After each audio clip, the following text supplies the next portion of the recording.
favorite hammer. Rehandled some of these. Getting a little sketchy. Hello. Yeah, I've just been busy. I got something in my eye that caused me to be out for a little bit. I wasn't looking great about with I got a big chunk of stuff in my eye, so I had to, yeah, I've been out for a couple of days. I've been out. Busy.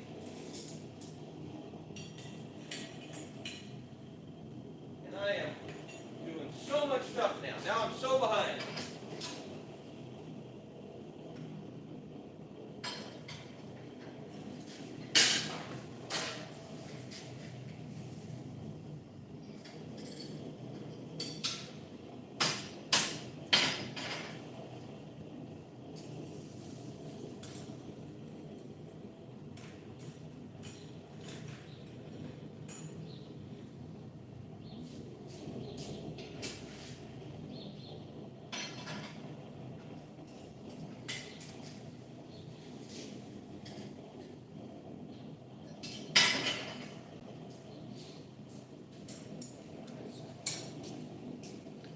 A couple of weeks ago, I was working on, just a second, I'll show you.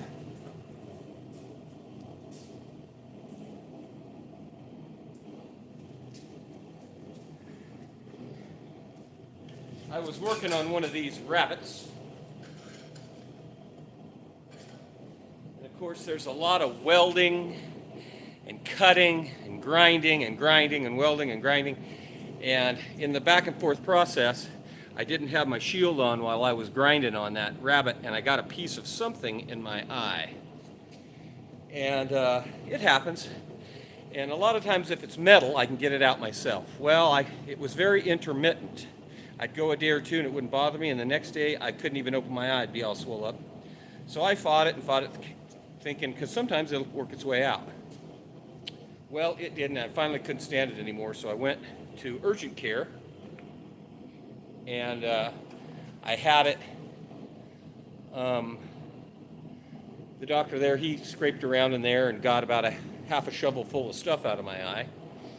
And of course he numbed it up and got me on some eye drops. And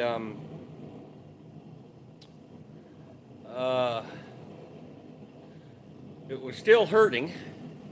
So the next day I went to the optometrist. And apparently what had happened is it had put a scar on my eye somehow or another, and every once in a while that scab would peel off and cause the pain again. So the first doctor got all the stuff out apparently, but in the process he removed that scab, which caused it to get bad again.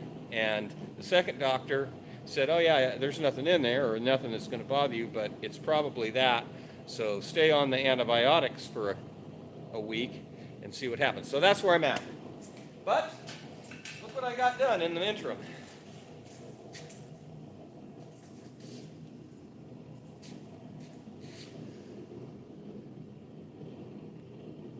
And you guys might never ever see another one of those again, because I don't generally put them online. I don't show them. I don't want everybody copying them.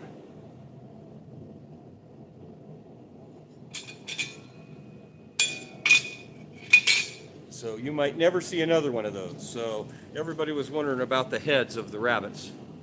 And that's what they look like.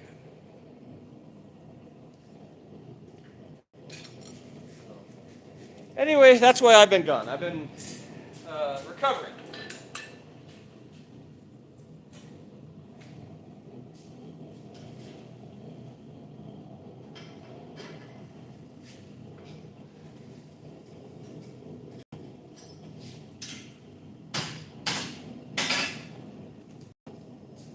And working on about 15,000 other projects I've been going with here.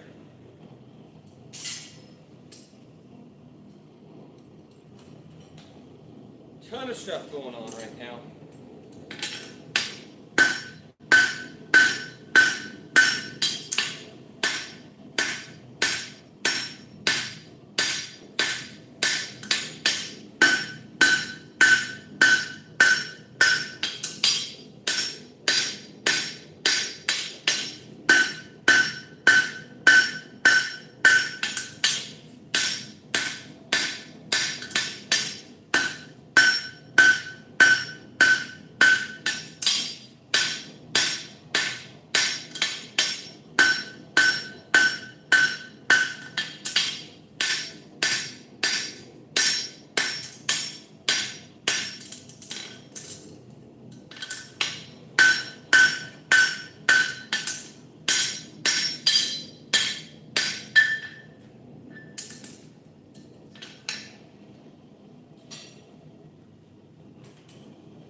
1,000 of these. Yeah, the springtime doing those outside shows kind of sucks. It's rough. Yeah, I'm gonna make up some changes in my business plan here in the next little while. I'm looking for some sponsors, and I'm looking to get an intern in here maybe. I got to spend some more time at the family ranch to try to help my dad, so I got to have somebody in here. So we're going to make some changes. So if anybody out there's watching and is thinking about getting out of where you are and wanting to come to someplace where things are a little different, I might have an opportunity for the right person.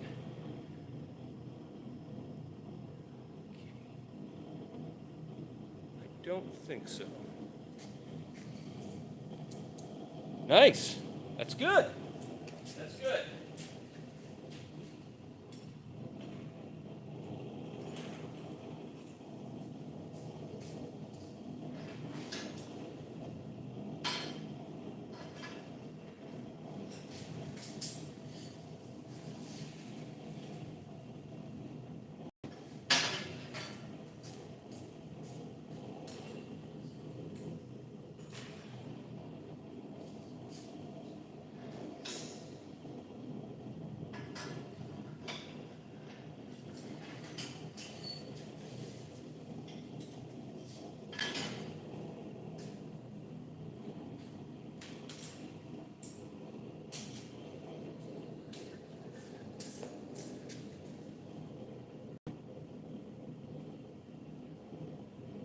Thanks for that. Whoever's taking those out, I appreciate it.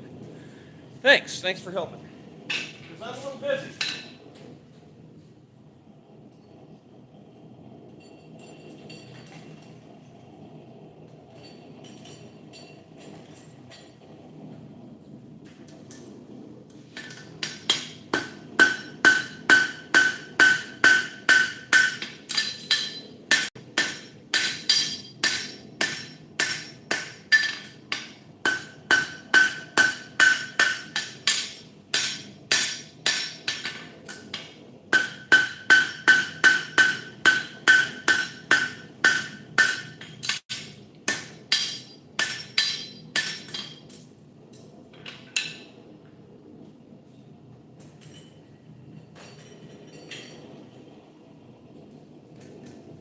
That's going to be a itty bitty.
How's everybody doing this morning? Yeah, we're doing some crazy. I got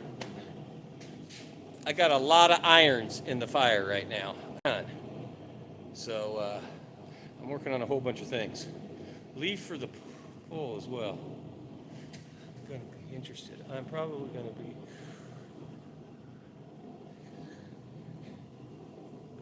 Nice.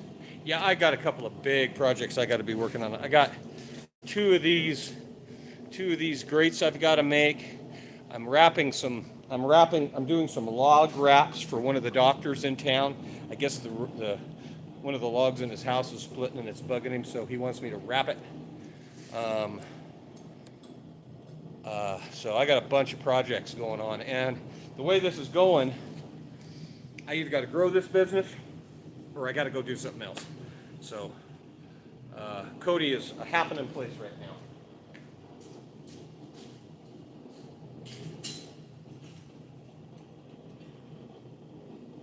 and I'm having a heck of a time trying to maintain. So.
Yeah, well, that's the trouble.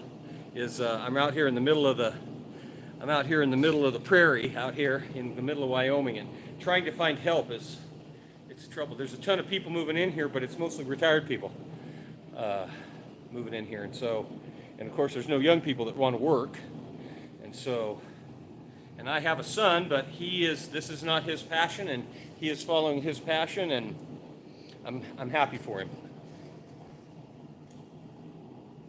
And I support him how I can, but yeah.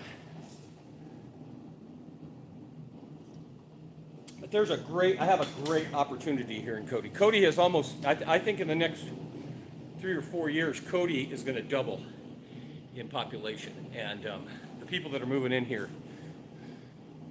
are not poor people moving to Cody.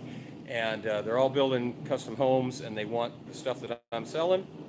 And if things keep going the way they're going, you're only going to be able to American-made products. So if somebody like me can facilitate making those products, and there's certain things you got to have. You got to have toilet paper holders. You got to have towel bars. You got to have drawer pulls. There's some stuff in your house that you got to have. And if you get a bank loan, and your house can be totally done, but if it doesn't have any drawer pulls on the drawers and towel bars and toilet paper holders, you don't get an occupancy permit. They won't let you move into it. So.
Just like these are going to be, yeah, I am having trouble.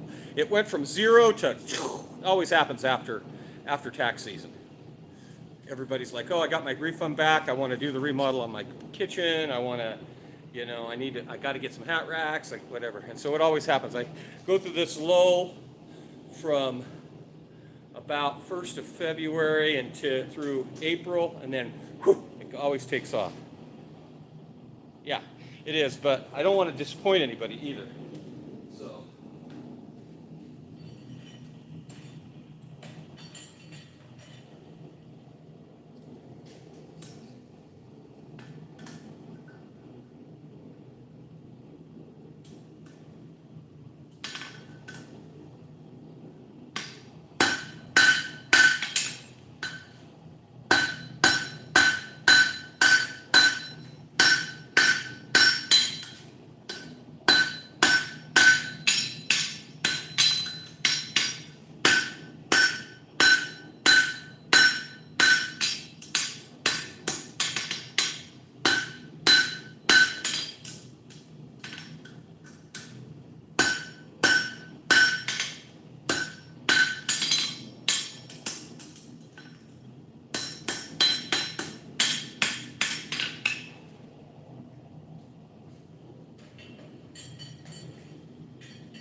Really great. I mean, this would be a great business opportunity for somebody, because after I've been doing this so long now, I've got a couple of things that I will never get to. I could start a whole nother Etsy shop with stuff that I cannot, I just do not have the time to build.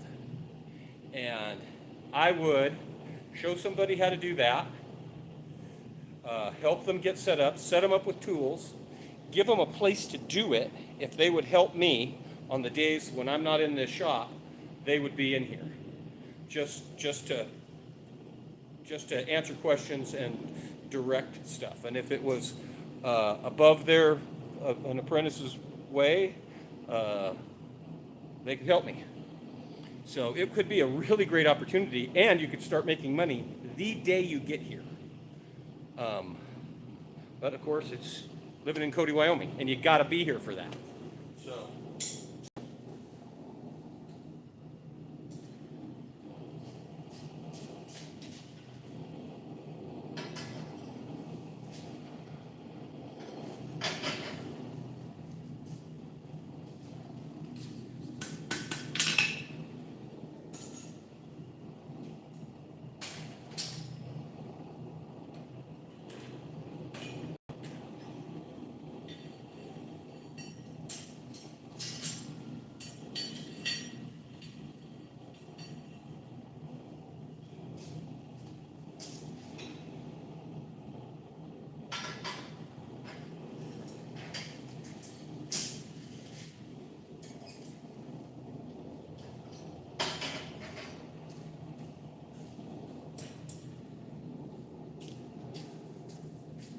Hello.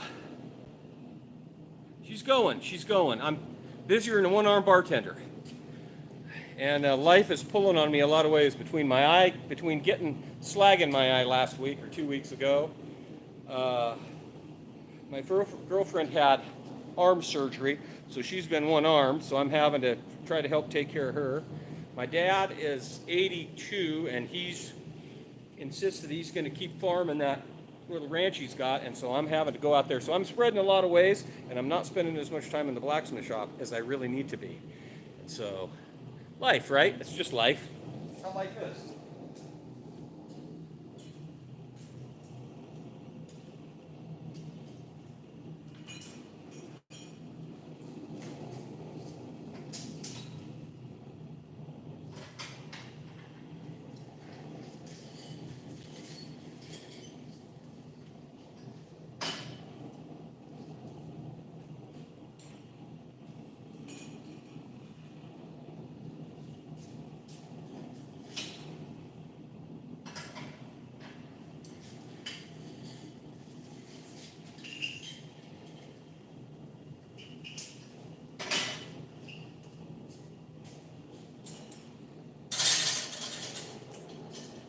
Hello. Hello, hello. But on a good note, keeps me in shape. Keeps me from being a fat, lazy mouth breather. I'm just a wore out, tired mouth breather now.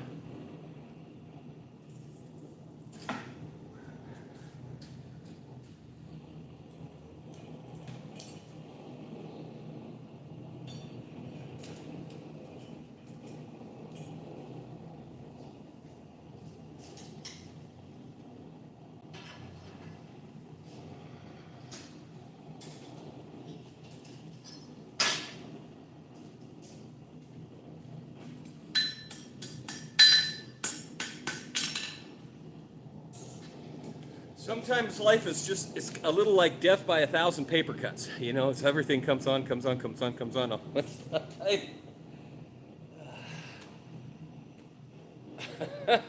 But it is what it is. And life is good. And I'm not starving. I'm not cold, wet, or hungry. Life is good. Life is good.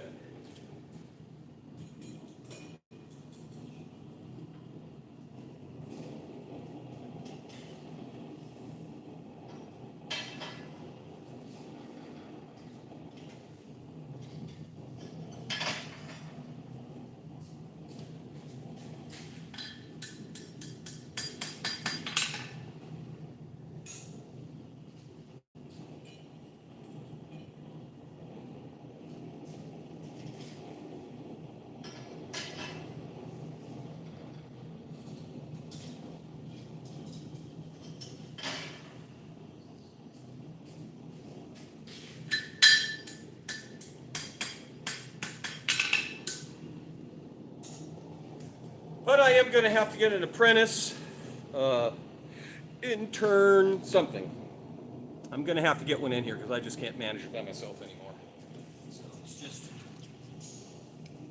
and my 73-year-old apprentice that I had in here for a couple of 3 years now, he's moving. He's selling his house and he's moving to go be with his grandkids and great grandkids. And so now I'm in here doing it all by myself. And it's process. It's process.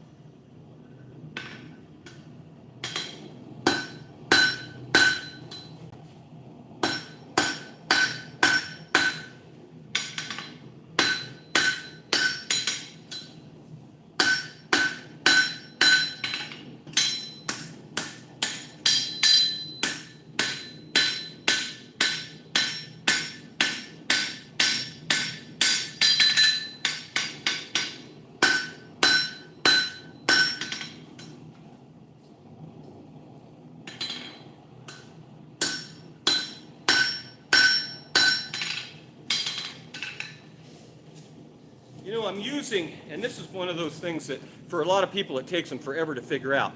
These hammers, you have to use them like the dies in a power hammer. So I'm using, to get the shapes that I want, I'm actually using that hammer and the round face on that hammer. And then I'll flip it around, and to draw that out, I'll use the flat face. Now, can you do it with a one-faced hammer? Yeah. But boy, it sure is easier if you've got two tools where you don't have to be swapping all the time, and you can just go, whoop, zoop, zoop.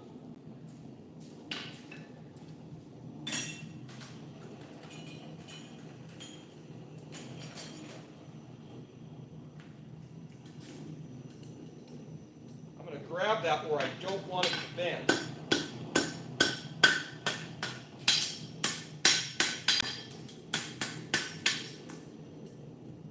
want that to bend right there.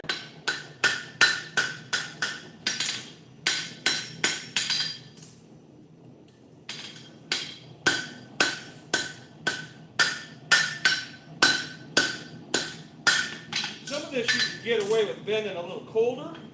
You got to know what you're doing, or else you'll never get them even.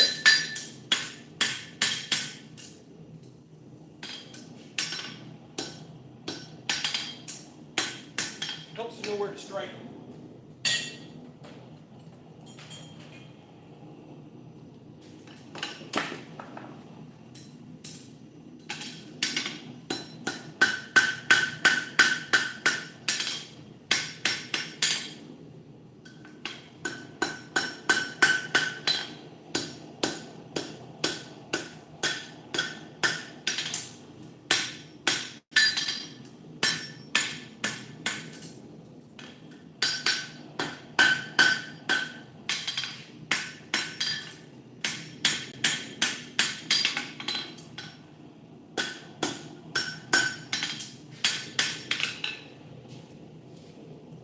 itty bitty one.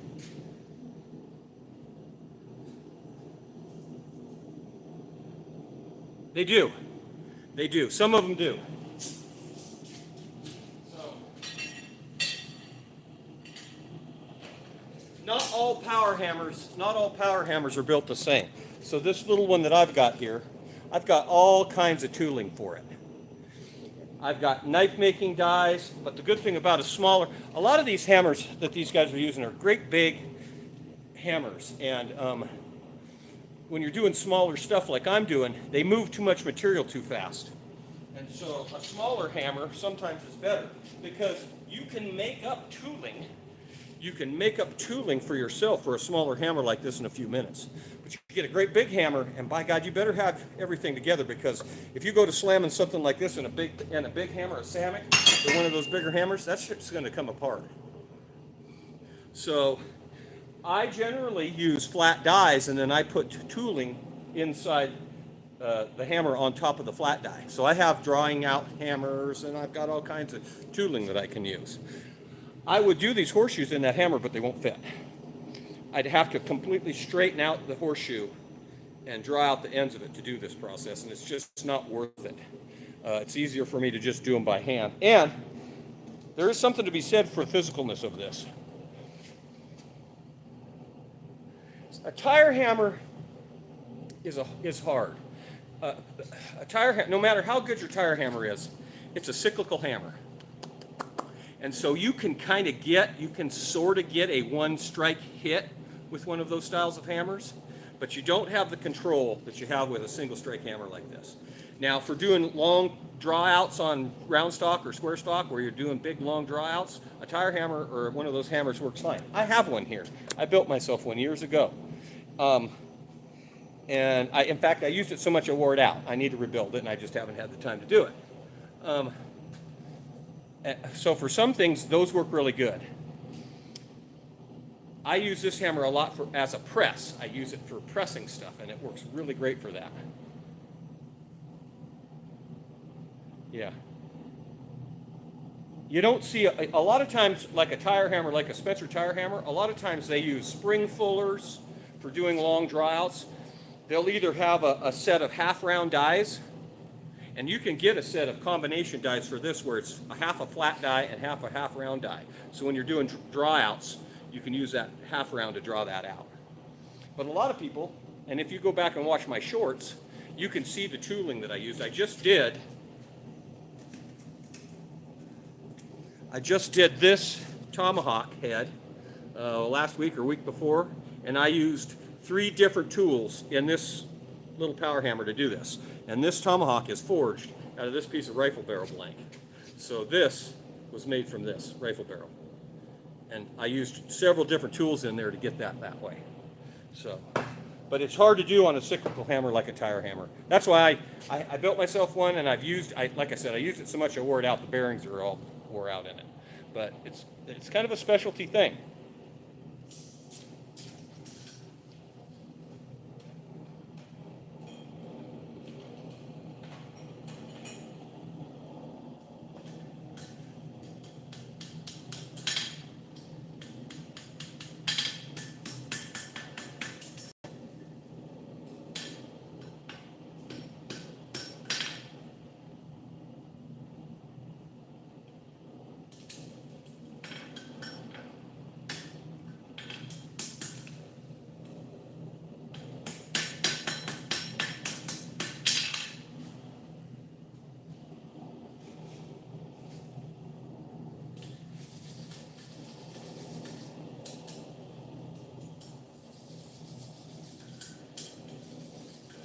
If I have somebody in here striking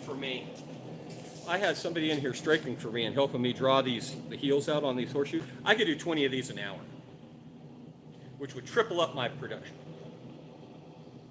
And that's like, once I teach you how to strike, and it's an easy job because you're only working half the time where I'm working full time.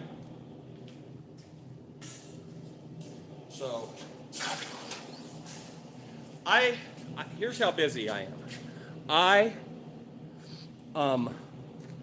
shut off all my ads. I shut off all my ads on Etsy. I haven't paid for any advertisement on my Etsy store. I don't show my products on here. Guys don't see my regular products on here because I don't want you guys going and buying a bunch because I'm having a hard time keeping up with it. So that's where I'm at in my business.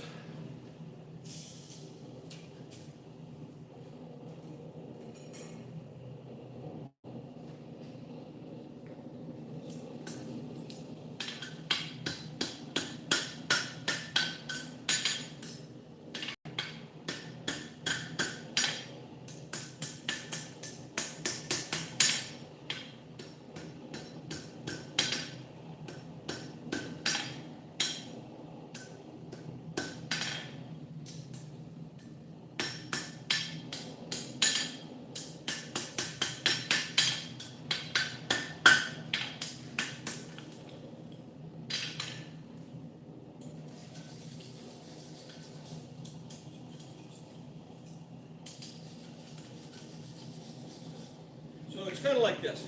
Once in a while, one out of every 5 or 1 out of every 10 turn out a little extra special. Like I got that one really even. It's nice. The shoe is just right. So I'll set these ones back, and these will become something special. Now the regular horseshoes that I do, there's nothing wrong with them. But the ones that are really nice, that turn out really nice, they become something special. And when you're doing big production stuff, you can't do that. They all just have to go into production. But for me, I can take the real special stuff and I can set it aside and it becomes something special.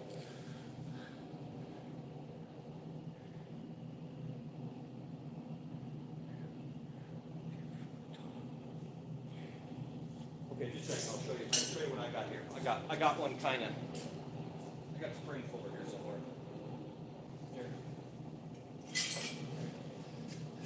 So this is just a really simple spring tool. This is some truck spring, and that goes in the power hammer. I literally just hold it in there like that, and that is how I forge that, like that. No, horseshoes are not good for blades. They don't have any carbon in them. I make tons of them, and I sell tons of them to the tourists. They're good letter openers. They make good letter openers.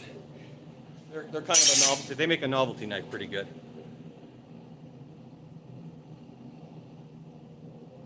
Yeah, I've got all kinds of loose tooling. If you go back and watch my videos, you'll see all the different tooling I use in my power hammer. I mean, I've made, some of it works and some of it doesn't work. Yeah, the bad part about a case harden, like on a knife, is it's so thin that the minute you sharpen it, your case hardening's gone. And so you're back to having a knife-shaped object.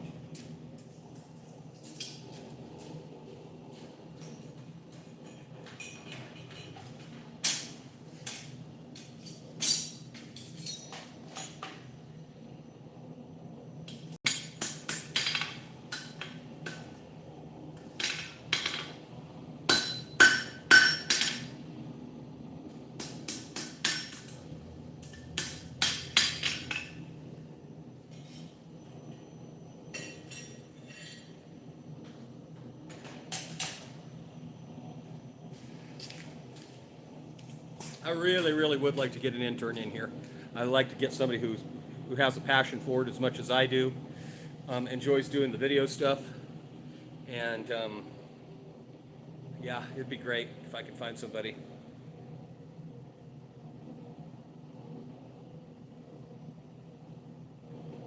Yeah, exactly. Yeah,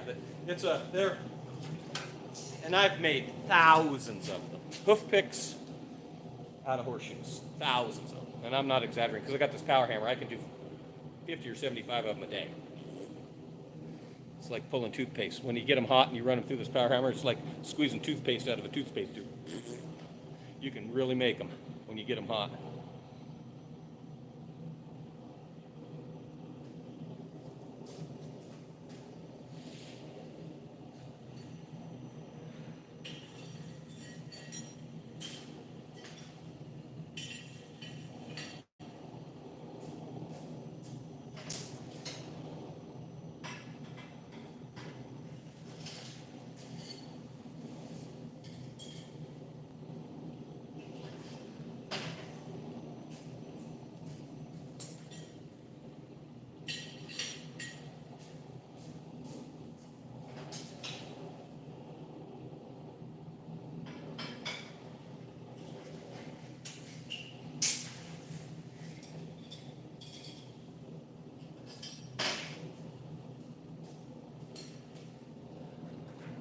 I'd really like to start doing, like in the wintertime, doing a mountain man tour where I have this really great trailer out here that's pretty much, in a couple of hours, I can set it up as a full blacksmith shop. You hook onto it with a truck and I can pull it down the road and I can go anywhere I need to with it. The bad part is I can't leave the shop. Because every time I leave the shop, somebody's calling me going, well, we want to pick up some toilet paper holders. So I need somebody in the shop while I do that. And of course, the wintertime is a great time to get out of Cody, and you could go do a rendezvous, like Mountain Man Rendezvous tour, California, Arizona, Texas, New Mexico. You could be gone for 3 months if you wanted, and do those shows and probably do really good. I don't know for sure. I got to do one show last summer. I went down to Evanston, which is 500 miles south, and I spent 2 or 3 days set up doing some stuff, and it was fun. But it's in the middle of the summer, and I don't want to be gone from the shop in the summer because that's the best time to be in Cody. 4th of July, Frontier Festival, all the art shows and stuff are in that 90 days during the summer here. And so, and as I'm getting older, I'm gonna have to start helping my dad more as he gets older too. So he doesn't want to give up the ranch. They want to be there, and I totally understand that, but he can't irrigate. He's 83 years old. And so somebody once every couple of weeks is going to have to go out there twice a day and irrigate. Well, I can't be out of the shop. You can't have a business and be out of the shop all the time and have it closed because it pisses people off. Because they refuse to call. My phone number is on the sign, but they will not call. If there's nobody at the door, they won't call me. So I'm losing business by not being here. So I'd really like to get somebody else in the shop.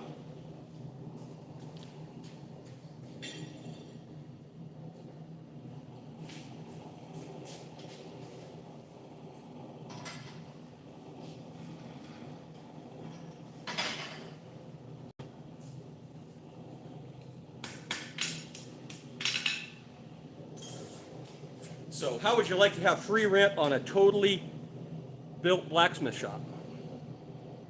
And I'll set you up with your own tools, so you don't even have to share tools. I got enough tools, I could set up 3 blacksmith shops. And you got a guy who's got 36 years of experience in here, so if you have a question, I'm right here to answer for you. So if you know of anybody, particularly somebody young, I'd really like somebody who's got a little more expertise in the social media aspect of that. Because I do videos and I can do it, but I'm not good at it, and I'm very inefficient at it. And somebody who could actually manage a social media, and of course you start doing better. It's right, it's self-fulfilling. You start doing better content, and right?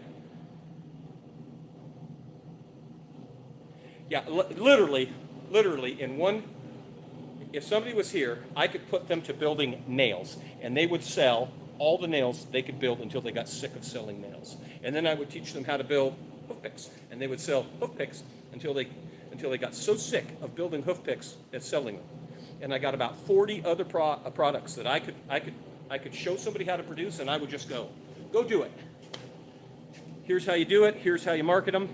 Here's where you sell them at, and I would totally do that for somebody, totally. But you got to have some passion to do it, and you got to have work ethic. And trying to find a 20-year-old who's got work ethic, good luck.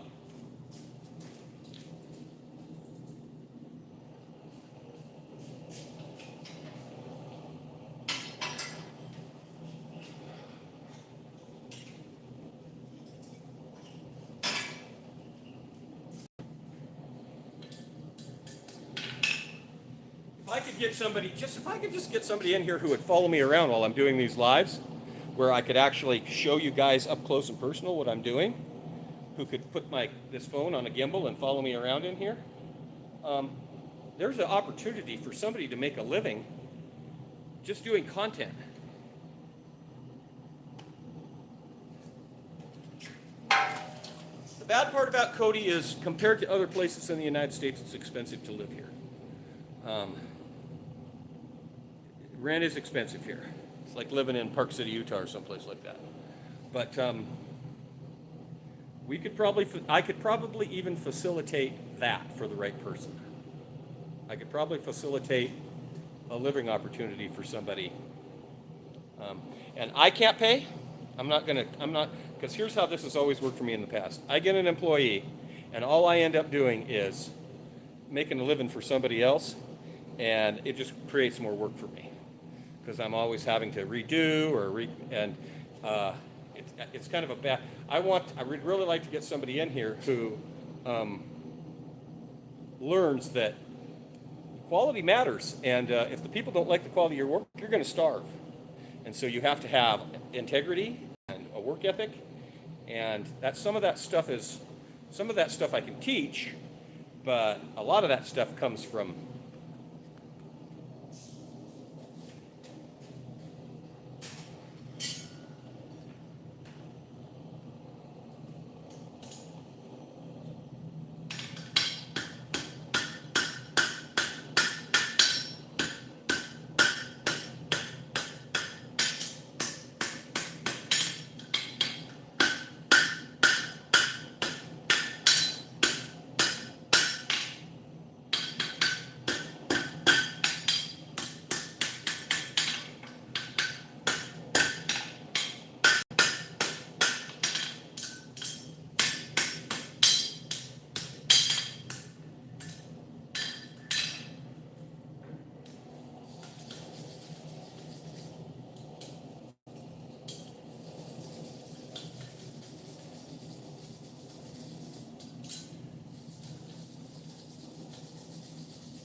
So, I don't know, how long have I been live here? We've been live, 45 minutes?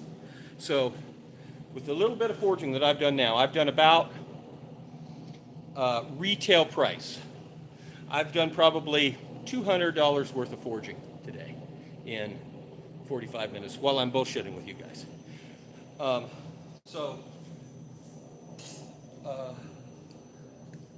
But of course, it doesn't. You don't start out that way like that if you just are setting an handle up in your backyard. This is the places I sell stuff: the art leagues, the online store, all of that stuff. So, a guy wouldn't have to work. A guy wouldn't have to work real hard to have a real great life at this. And the great thing about this is I've been a loner my whole life, and I know it doesn't come across like that because I'm on here talking, but I've always hated having a boss. I've always hated authority. I've never been able to manage it. What ends up happening on every job I've ever had is I go and I start carpentering or whatever, hanging sheetrock and whatever, and I end up doing a lot of work without much pay, right? That's when you work for somebody else, that's how that works. And I've never wanted to do it, and I'm not going to make anybody else do it. What I'm going to show somebody, if I can get the right person in here, I'm going to show you how you can make. Because you really want to be your own boss. And that's just business, and that ain't bad. Less than 10% of everybody in the United States is self-employed. I think it's quite a bit less than 10%. Now, there's a bunch of people who have a side hustle, but they don't make their living at it. The majority of everybody is working for somebody else. And that's just part of the deal. There's a ton of overhead costs. That's why I don't want to have an employee, because there's huge overhead costs. You have to, because the government gets involved. You have to have, you got to pay the insurance. You got to pay for the Social Security. You got to manage all that stuff. I got to have all the safety stuff. OSHA doesn't give a shit about me because I work in here by myself. The fire marshal barely gives a shit about me. He comes in and goes, GFIs, the propane tanks are locked up, great. Now, if the minute I have an employee, the government gets their finger in it. And rightly so, I guess, whatever. But I got to make 4 times the money to have an employee. So I don't want an employee. I don't even want a partner. I really want to show somebody, give them the opportunity, let them help me, I'll help them, and we both, yeah.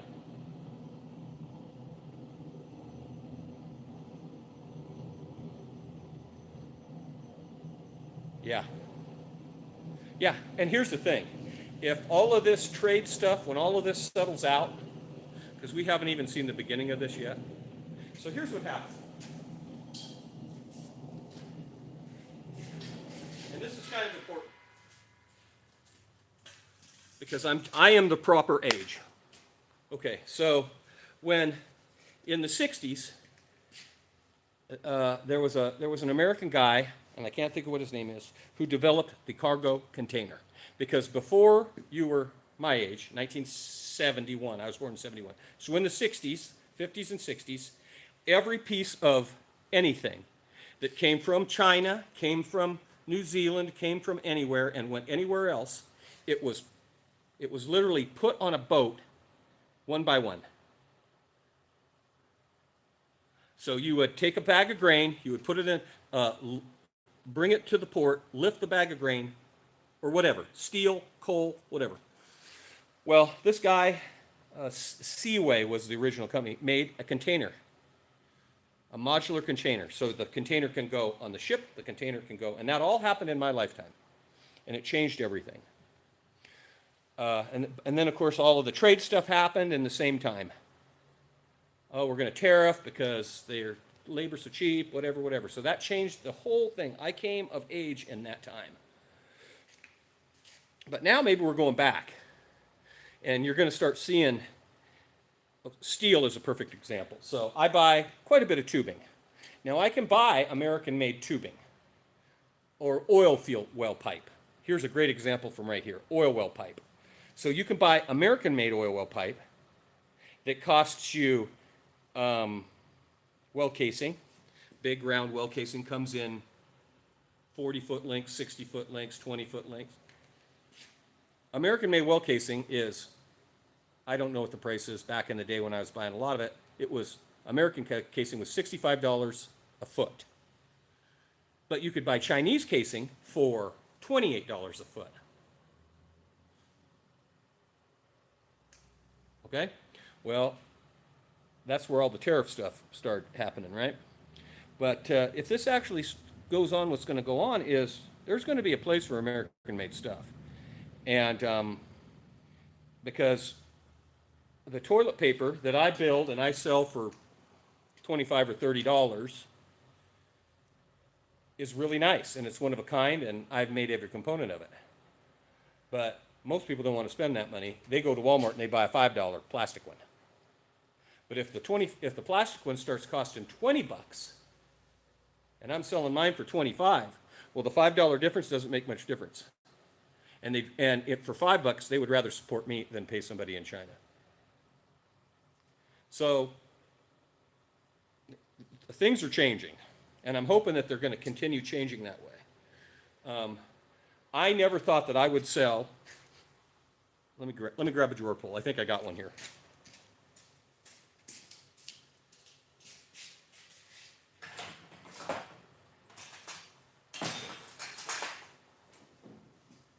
So here's a rough one.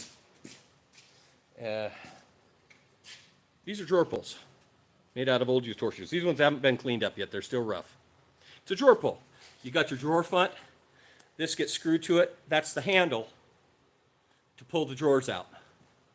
The average house will take 60 of these to do. Okay?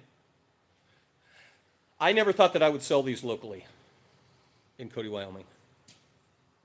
I never figured that there'd be enough demand for these. So I sell these on the Etsy store.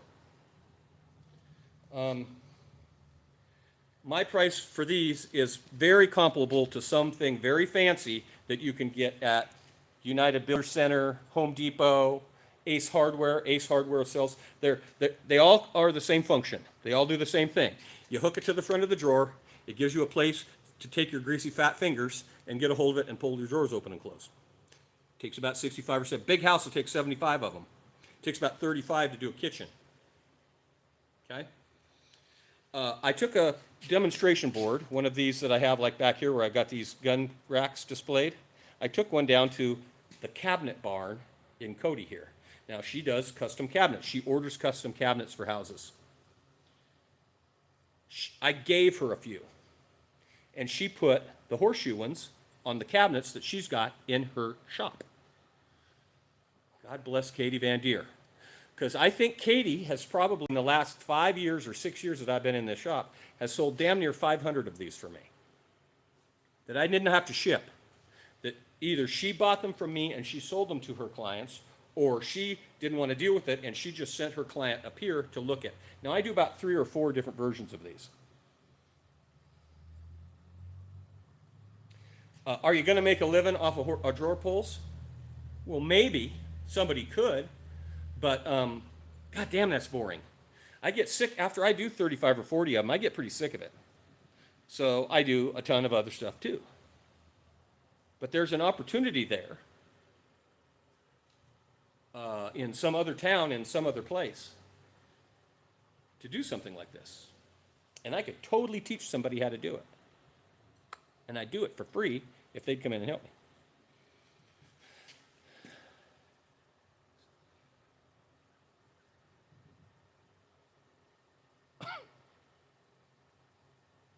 Yeah. And I learned this when I lived in Park City. In Park City, there's a ton of people where money is no object. They don't care. They were coming into my shop with a $40,000 watch on. A Patek Philippe. Come in with a Patek Philippe watch on. And their thing is, I don't want to have what everybody else has. You don't start there.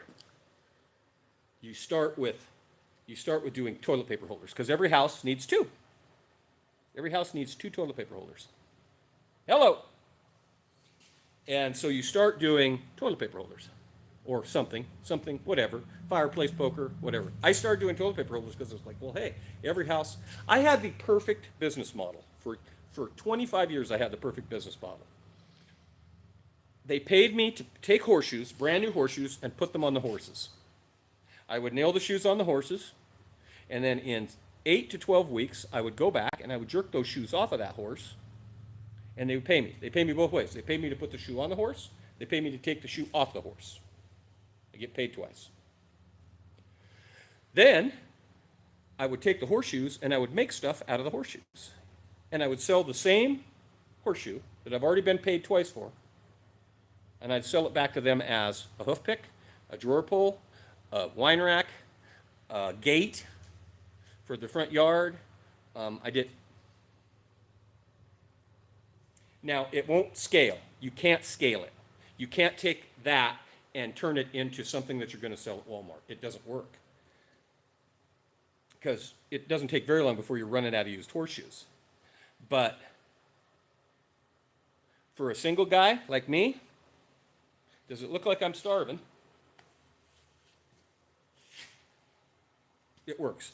The great thing is, you can't scale it. It will not scale. Which means if you can find the niche, there's always a place for artists and craftsmen like me to do what I'm doing. These guys get stuck on these knives, but here's what's happened. There's so many guys making knives now that I don't even mess with it. I make a couple hundred knives a year. Knives and knife-shaped objects. I'll probably do 100, 150 knives this year. Because I don't want to compete. Because I'm not going to lower my price to sell knives. Why would I do that when I can build this? And these are very expensive. I've got probably 40 hours in this. But a guy who builds knives cannot do this.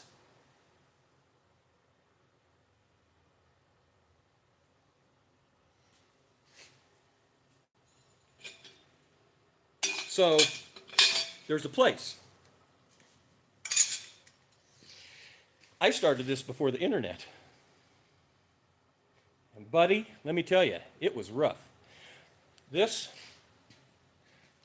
saw, there's a saw over there. I've got a bunch of tools from a guy by the name of John Dawson. And this was back in the early 90s when I was shoeing horses and doing blacksmithing. And he was a second generation blacksmith in the little town that I grew up in. And he said, NJ, you're never going to be able to make your living as a blacksmith. You aren't going to be able to do it. And that was 1991, 92, when the internet was tiny. And he didn't know any, and he was a World War II vet. He didn't know nothing about it, about the internet. And he was right. If if the internet hadn't come along, I wouldn't have been able to. But the internet has opened up possibilities for a lot of people like me that would have never been able to do this. There's guys out there making knives for a living and making hundreds of thousands of dollars a year. And that's a real hard thing for me because in 500 square miles of Wyoming, there's 400,000 people that live. So if it wasn't for the internet, I wouldn't be able to make a living like that. I'm not in Pennsylvania where there's 1 million people outside your door that are going by your shop every day. So.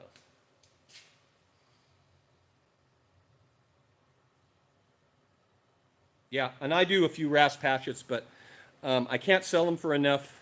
I can't sell them for enough to, because there's just not enough people here. Hello, good morning. So here's the deal.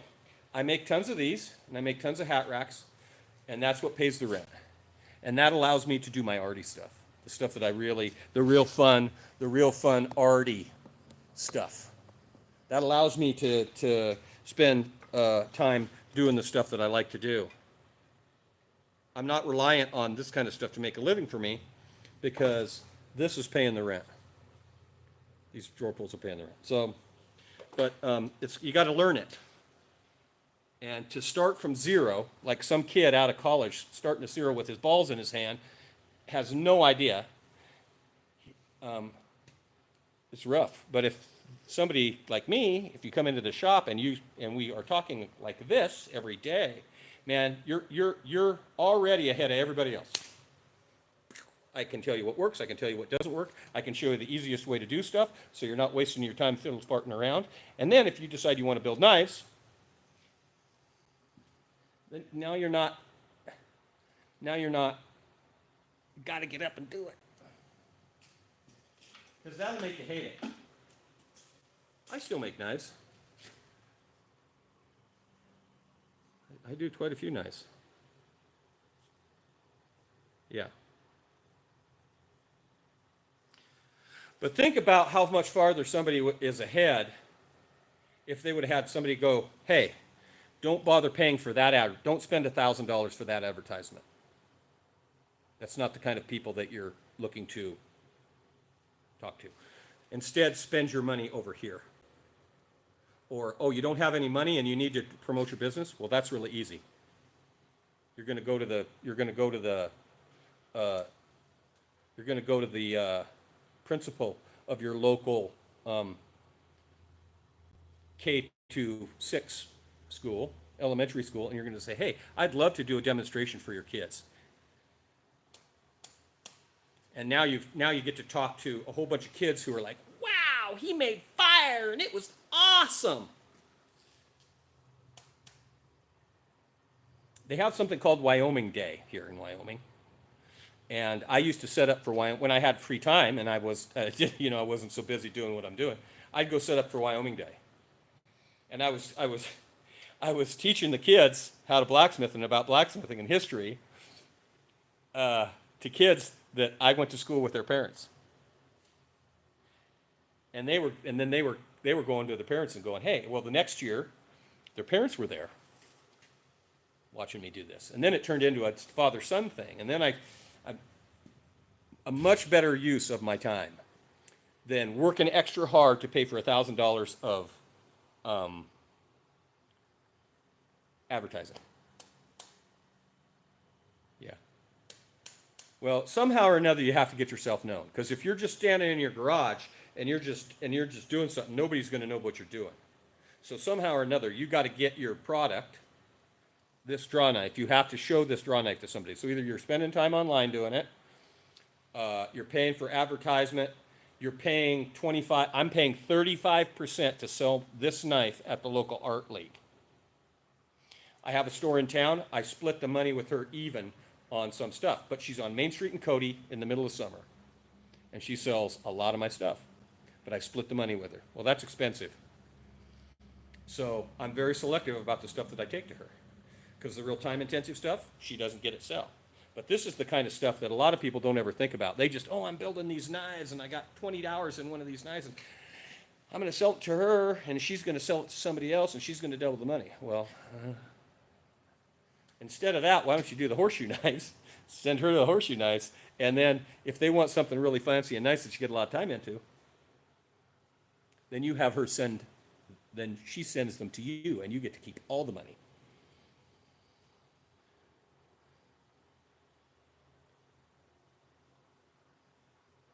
Yeah. You know the other thing? My grandpa, my great-grandpa, my grandpa's brother, my was a blacksmith, right? You go to those things and you go, oh, my grandpa was a blacksmith, or my great-grandpa was a blacksmith, or my great-great-grandfather came to the United States and he was a blacksmith. You hear a ton of that. That's the other thing that you get a lot of. Here's the thing about the shows. And I kind of quit doing shows that require me to pay. I had a very special, when I was in Park City, they considered me entertainment at the farmer's market. So they would pay me to set up my blacksmith shop at the farmer's market. Well, I moved back to Cody, and nobody's paying nobody to do that. So I had to change my business model.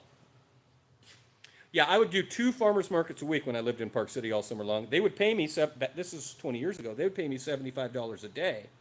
So if I sold 0 and I stood there and built stuff, I was ahead. But that's not how it happens in Cody. You pay to do shows here. And that's gambling, because sometimes you'll do a show and the weather will be bad and you will sell 0. So you're out $300 for the show. You're out the amount of time that you spent in your shop working. And because the weather was bad, you weren't as productive as you would have been if you had been home. Now, that's probably not as big of an issue if you live someplace where there's a ton of people, but nobody lives in Cody. And so the difference between making money and not making money is 20 people.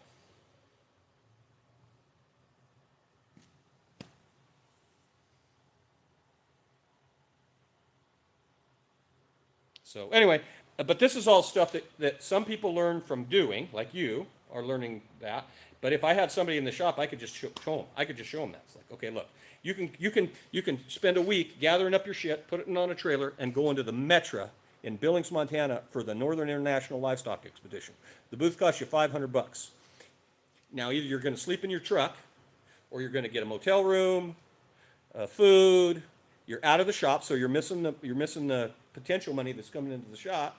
And if the weather's bad, you're not going to sell shit. Ask me how I know. So that was essentially a vacation, a working vacation. I didn't make no money. A lot of people don't think about that. So anyway, I'm going to start this forge back up. Now that I got on my rant, let me start my forge back up again.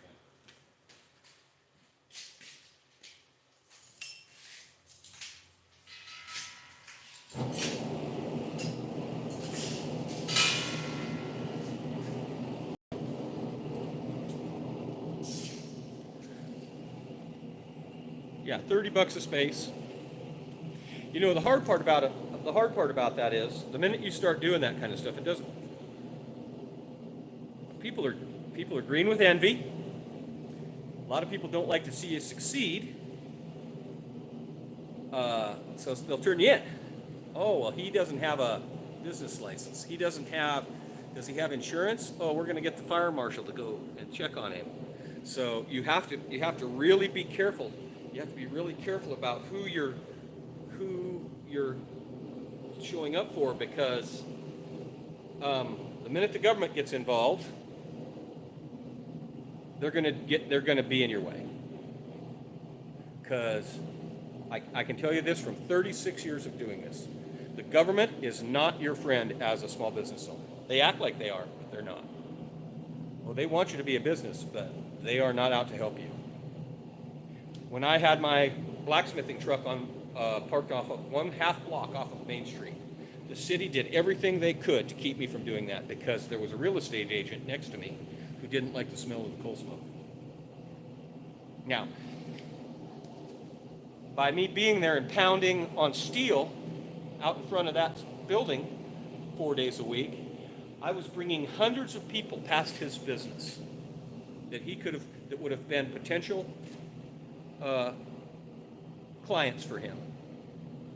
But he hated me so bad that he cut his nose off to spite his face. He got me kicked out. He made sure I didn't get my conditional use permit. So,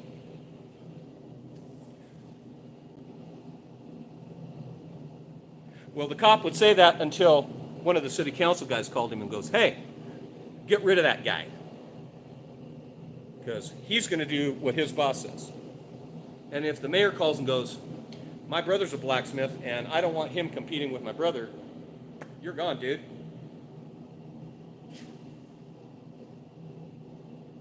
Yeah. A lot of elk antlers. I got a lot of different kind of antlers. I do a lot of that kind of stuff in here. Yeah. I'm not telling you to evade your taxes or anything, but here's what I know. The government is not going to help you. I set up in front of a pawn shop for years, for 4 or 5 years. I set up all summer long. I had a blacksmithing rig on the back of my flatbed truck. I would pull in backwards. I would back into the space, which was I had to fight that. I had to get a conditional use permit because I backed in to a space. Well, it's a 2-hour parking. So I had to get a conditional use to park in front for all day. I mean, it was just one cock block after the other. And Linda, who owned the pawn shop, she was like, "Dude, my business has doubled. On the days that you are here, my business on the pawn shop doubles." And the guy next door, he goes, "Dude, we love you." He had a thrift store, sold thrift boots and tack, and he was like, "Dude, we love it when you're here." But on the other side was a real estate agent. And across the street was a saddle maker guy who just couldn't stand that ding, ding, dinging on that anvil all day long. And so they did everything in their power to cockblock me from doing that.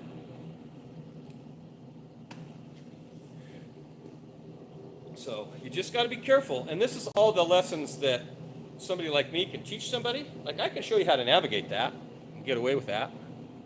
Sometimes it's better to beg for forgiveness than ask for permission. Because especially if you're somebody who's articulate, intelligent, kind, honest, a lot of times that'll get you a lot of places that, and I have blacksmithed all over. I've blacksmithed on Main Street in Cave Creek, Arizona. I spent the winter, I literally backed my blacksmithing truck in next to an art center, and she loved me because she said, "Oh, NJ, could you build me something to this painting? I don't want to put it on the wall. I want to have it on a table." "Sure, no problem. Here, let me build you a plate. Let me build you a plate display." She loved me. I brought business to her. I helped her business. It was fantastic. And then the art store up the street got, instead of coming down and saying, "Hey, could you come to my store for a couple of times a week? You're here a couple of times, could you come in?" No. Instead of coming, and I absolutely would have done that. But instead of saying that, she called the mayor and went, well, that shut it down. The cop came and goes, "You got to go. I'm on private ground. Don't matter. Noise complaint. You got to go."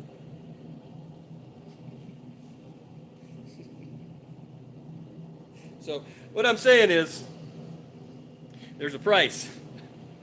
But I am more than happy to teach you guys about this stuff. I would love to teach you guys this.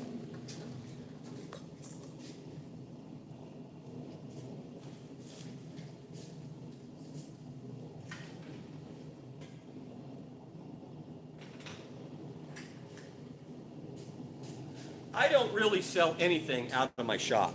Like, I tried to go legit, really legit a while back. Like a couple of years ago, I tried to go really legit.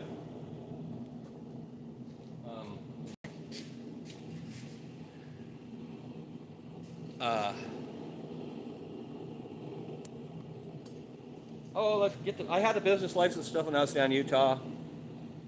And then I went to the sales tax lady here. She goes, "Well, you want to get a sales tax ID number." Well, then it became a real hassle, because every time I went to a show or something, a lot of shows in the beginning, I wasn't making any money. And so I'd go to a gun show to try to sell my knives. I wouldn't sell $40 worth of anything. I'd be there for 2 days. And then she'd go, "No, you got to pay me." Well, shit, lady, I spent $100 on fuel getting to the show. No matter, you got to pay. You got to pay that 5%.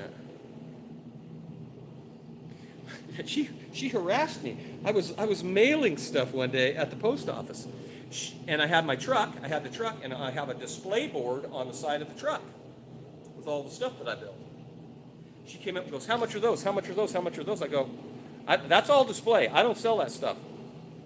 That's just not for sale. That's just display. I'm just educating." Well, she couldn't prove that I was lying, but she was going to get her pound of flesh out of me. Meanwhile, Walmart across the street, it's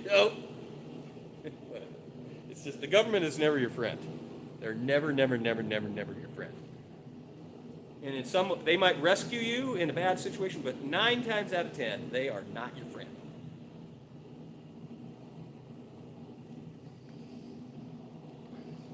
I got to put some more horseshoes in.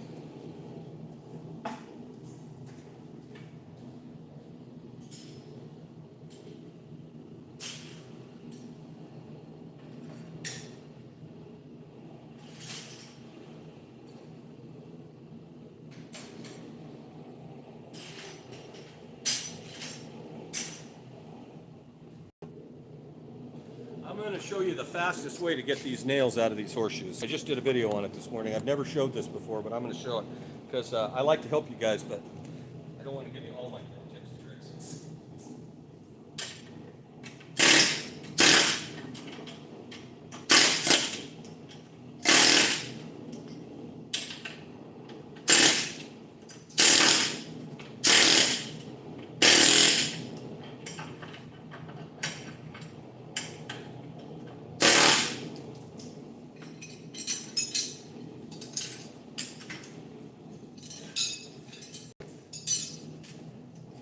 The fastest way to remove horseshoe nails from used horseshoes.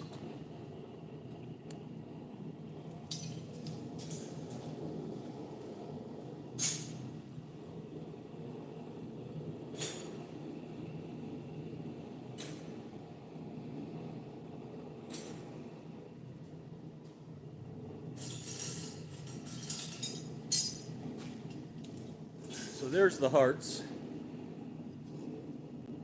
See, some of them, they're never even.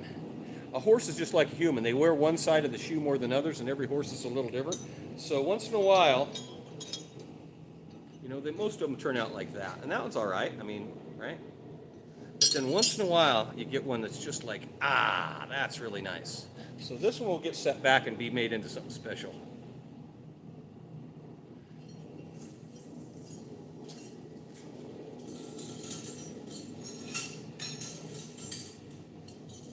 Probably what most of these will be was these hat racks. So this is the components that I was bending earlier that are hat rack components. And it'll get welded on that. This goes on the wall. And then this gets bent and turns into a place to hang your hat. And I think at last count I've done 3,000 of them.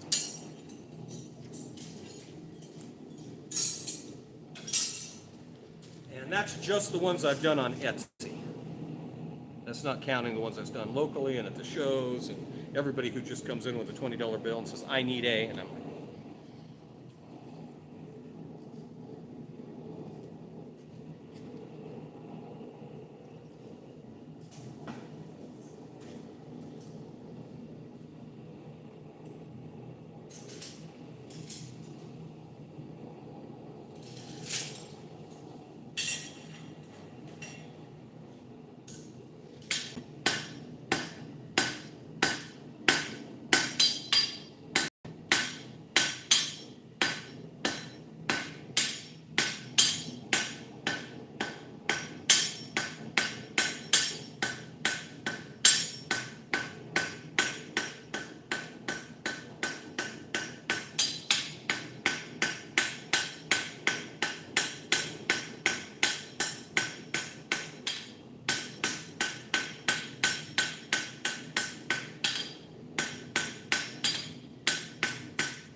try to do something called forged to finish. So I'm going to get that down as close as I can to finished.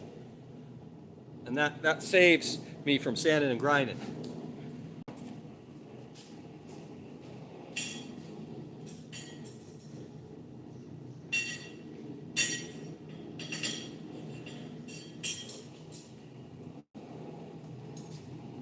If you're going to get into this blacksmithing, the first thing you want to learn how to do is build your own tools. Because invariably you will,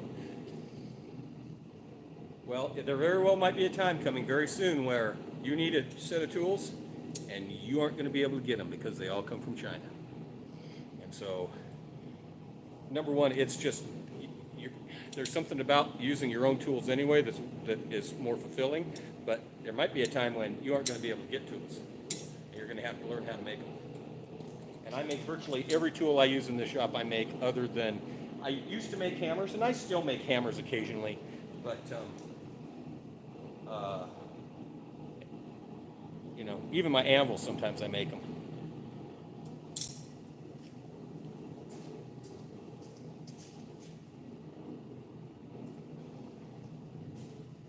And not just blacksmithing.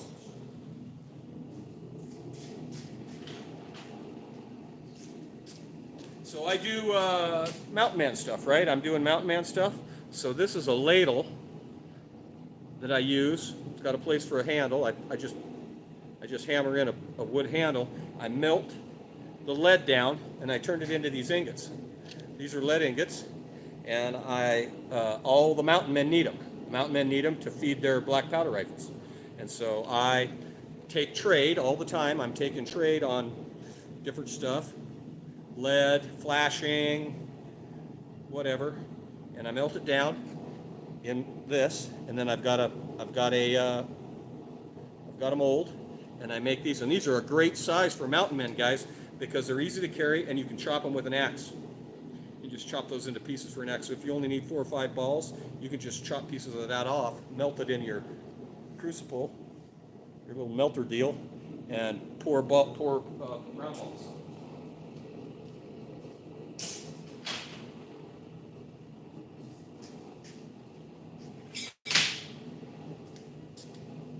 Here's one of the hat racks that I haven't finished, just to show you. So this is a back plate, and if you've watched me before, you know that you've seen me do these back plates. And then this gets bent, and it makes a place for you to put your hat. And shout out to Taylor Sheridan for making cowboy hats cool again.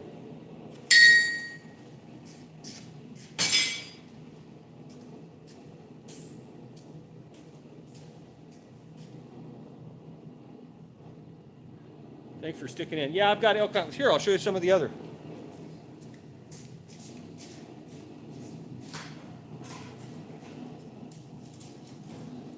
I think I'm going to do a video on this today. So these are horns. These are just cow horns. When you butcher a cow, sometimes they have horns. Well, this is how the horn cap, it's the cap, looks when it comes off the cow. Well, with a little work and a little polishing, they start looking like this. Does this look familiar to anybody? Are you a Viking guy?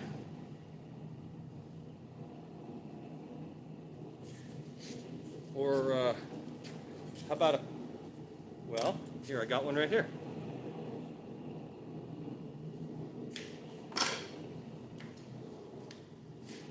So we're not only doing blacksmithing in this shop, we're doing a lot of other kinds of work too.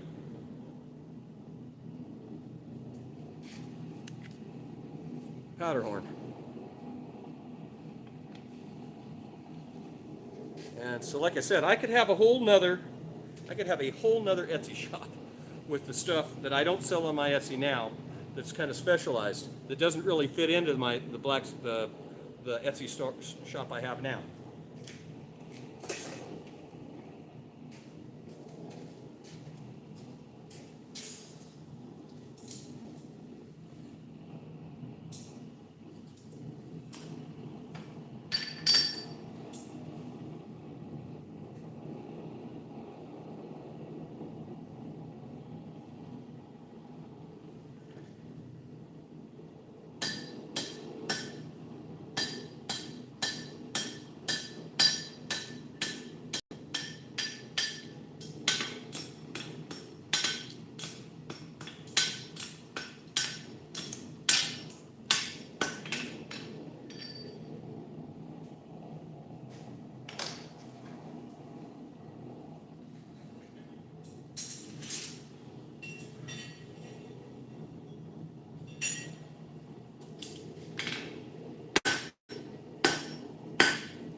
Huzzah!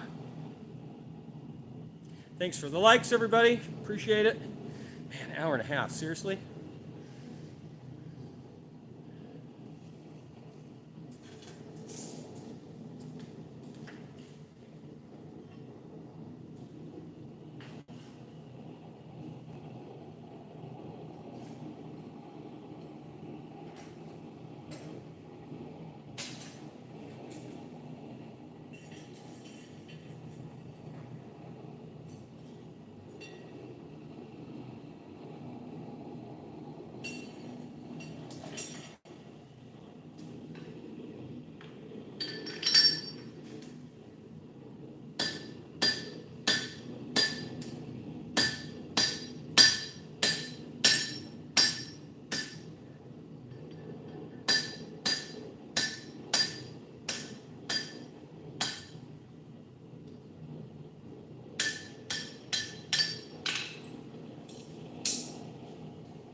More propane.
Reading fids.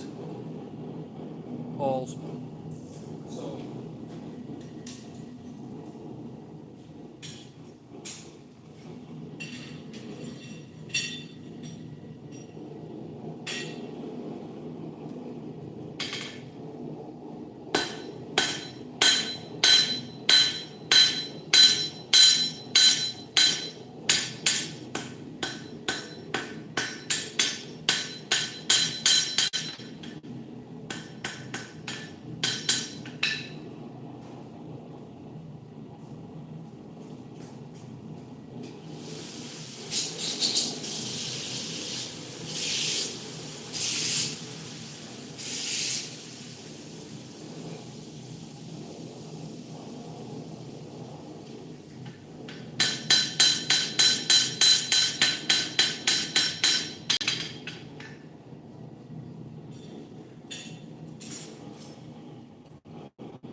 Hello, everyone. I'd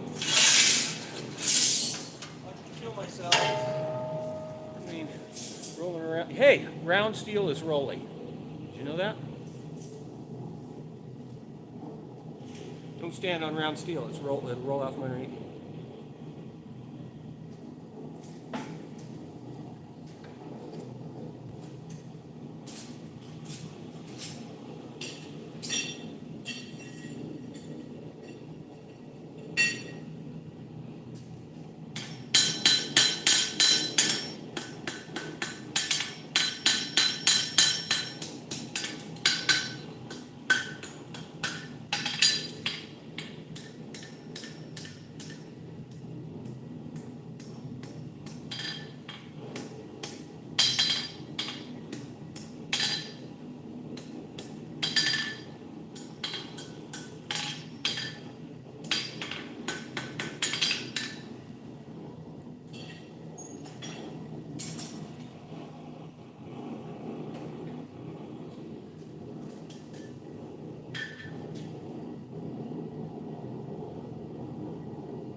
Happy little horse faces.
Well,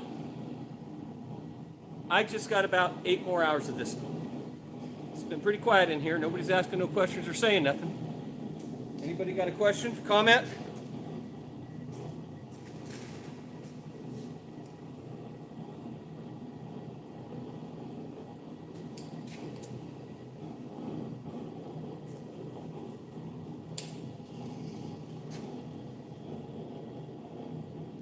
No questions, no comments?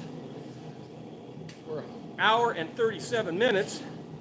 That's probably enough for today. All right, everybody. I'll be back. I'm going to keep on going here. Hour and a half's enough. Yeah. Get a hot and hit it always where you're safe squints if you like the content. Please please subscribe, please share. The live streams pay nothing. I get fractions of a penny if you watch my short videos. Please subscribe and go watch some of my other videos. I got a lot of content, 1,000 videos. Thanks, everybody. Get a hot and hit it always wear your safety squints. And remember to wear them because I'm still tender. It still hurts. Thanks.